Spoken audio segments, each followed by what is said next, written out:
ఈరోజు మనం 80 kilometre speed నుంచి 150 కిలోమీటర్ స్పీడ్ దాకా బ్యాటింగ్ చేయబోతున్నాం. ఈ స్పీడ్లో బ్యాటింగ్ చాలా ఈజీగా ఉంది, టైమింగ్ కూడా బాగా దొరుకుతుంది. సో ఇప్పటివరకు 80 కిలోమీటర్ స్పీడ్లో ఆడాము. ఇప్పుడు మనం 90 కిలోమీటర్స్కి ఇంక్రీజ్ చేద్దాం. 80 కన్నా 90 స్పీడ్ చాలా బాగుంది ఆడడానికి. సో 90 కిలోమీటర్ స్పీడ్లో బ్యాటింగ్ ఆడేసినప్పుడు మనం 100 కిలోమీటర్ స్పీడ్లో బ్యాటింగ్ చేయాలి.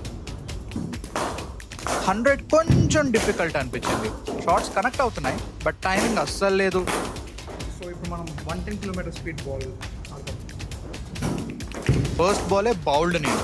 110లో కొన్ని కనెక్ట్ అయ్యాయి, కొన్ని మిస్ అయ్యాయి అండ్ 2 సార్లు బౌల్డ్ అయ్యాయి. ఇప్పుడు మనం 120 కిలోమీటర్ స్పీడ్ ఆడతాం.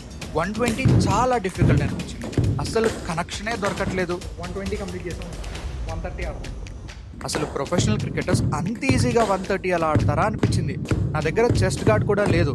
సో 140, 150 నెక్స్ట్ టైం ఆడతా. మీ ఫేవరెట్ క్రికెటర్ ఎంత టాప్ స్పీడ్ ఆడతారో కమెంట్ చేయండి. సబ్స్క్రైబ్ చేసుకుని వెళ్ళండి.